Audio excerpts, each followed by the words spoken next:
2월 2일 오늘 하나님의 말씀은 에스겔 17장 말씀입니다. 22절부터 24절 말씀. 주 여호와께서 이같이 말씀하시되 내가 백향목 꼭대기에서 높은 가지를 꺾어다가 심으리라. 내가 그 높은 세 가지 끝에서 연한 가지를 꺾어 높고 우뚝 솟은 산에 심되 이스라엘 높은 산에 심으리니 그 가지가 무성하고 열매를 맺어서 아름다운 백향목이 될 것이요 각종 새가 그 아래에 깃들이며 그 가지 그늘에 살리라. 들의 모든 나무가 나 여호와는 높은 나무를 낮추고 낮은 나무를 높이며 푸른 나무를 말리고 마른 나무를 무성하게 하는 줄 알리라.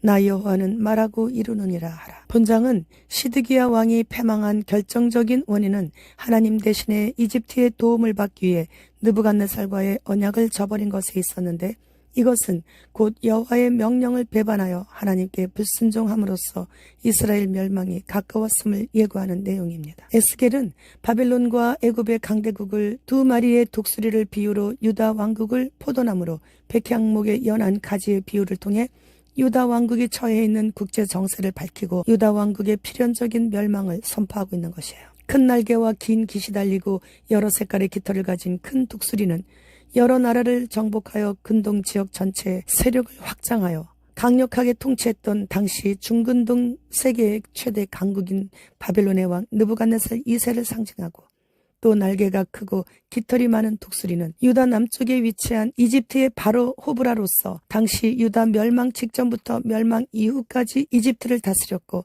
한때 바벨론으로부터 유다를 구출하려고 군대를 파견하기도 했습니다. 이것은 장차 시드기야가 바벨론의 세력에서 벗어나기 위해 이집트를 의지하게 될 것을 예언하는 것으로서 이 예언대로 시드기야는 집권 4년 동안 친바벨론 정책을 추진하면서도 이집트의 도움을 청하다가 패망하게 되었는데, 이는 이집트가 유다를 돕기 위해 군대를 파견했지만 갈그미스 전투에서 바벨론에 크게 패하였기 때문이에요. 이로 말미암아 바벨론은 최강대국으로 부상한 반면 아시리아는 없어지고 이집트는 약소국가가 되었고 유다는 멸망하게 되었죠. 에스겔은 장래 몇 년 후에 유다와 이집트, 바벨론 등 근동 3국의 긴박한 움직임과 국제 정세를 밝히 보여줌으로써 하나님의 뜻은 바로 유다가 하나님께서 심판 도구로 들어쓰시려는 바벨론에게 복종하는 것이 생명을 건지는 것이요, 하나님의 뜻을 거슬러 이집트를 따르는 것은 죽음과 파멸임을 경고하고 있는 거예요. 또한 사람의 예언자인 예레미야는 동족들의 박해와 멸시를 받으며 애타는 마음과 애끓는 심정으로 눈물로 하나님의 뜻에 복종하는 길만이 닥쳐올 재난을 피할 수 있는 유일한 길이라며 강권하며 권면하였던 것이죠. 두 독수리 비유를 통해 외국의 세력을 의지하다가 멸망당한 유다에 대해 경고하면서 유다의 범죄와 심판을 강조했습니다. 그러나 하나님께서는 백향목 비유를 통해 유다 왕국의 회복을 선포하시며 백향목 꼭대기에 연한 새 가지를 꺾어 이스라엘의 높은 산에 옮겨 심어 다시 푸르고 번성하게 하신다고 하셨죠. 느부갓네살이 유다의 높은 가지를 취해 바벨론에 이식해 심었던 것처럼 하나님께서는 쓰러져가는 백향목 꼭대기에 연한 새 가지를 꺾어 이스라엘의 높은 산에 옮겨 심어 다시 본토로 회복하게 하실 것을 예언하게 하심으로써 비록 나라가 패망하여 포로가 되더라도 결코 낭망치 말고 본토 회복에 대한 소망을 갖도록 위로하고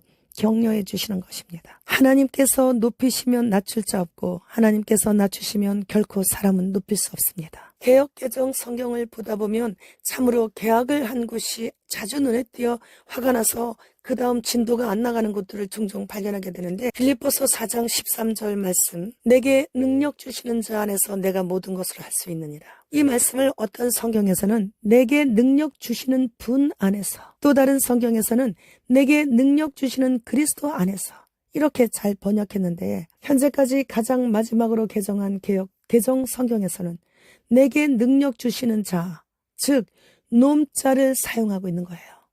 이러니 불신자들에게조차 기독교가 개독교가 돼버리고 목사는 먹사가 되는 거예요. 크고 위대하신 만물을 창조하신 창조주 하나님을 어떻게 이렇게 놈 자자를 써서 읽고 암송하게 할 수 있는가? 개정한 찬송가도 마찬가지예요. 예수가, 성령이 이런 식으로 가사를 부르게 해요. 우상 숭배자인 절의 스님에게도 꼬박꼬박 님자를 붙이고, 죽었다가 다시 살아나지도 못한 부처에게도 님자를 붙이면서 어찌 모든 인류의 죄를 대신 지시고 십자가에서 피 한 방울 남기지 않고 다 쏟으시며 인간은 절대로 할 수 없는 다 이루었다라고 말씀을 하신 예수 그리스도의 성호를 한껏 낮춰 부르게 하는 자들은 곧 하나님께 엄청 혼날 것이에요.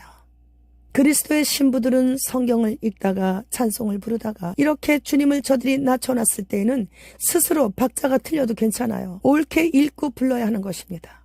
예를 들면 예수가 우리를 부르는 소리, 여기를 예수께서 우리를 부르시는 소리, 최소한 이렇게 속상해하면서 불러야 하는 거 아닙니까?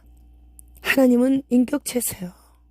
우리의 그 속상함을 보시고 아시고 흐뭇해하시며 네가 내 편이 돼줘서 고맙다 이렇게 말씀하실 거라고요. 이제 우리에게 남은 앞으로의 몇 날의 그런 날만 남아있죠.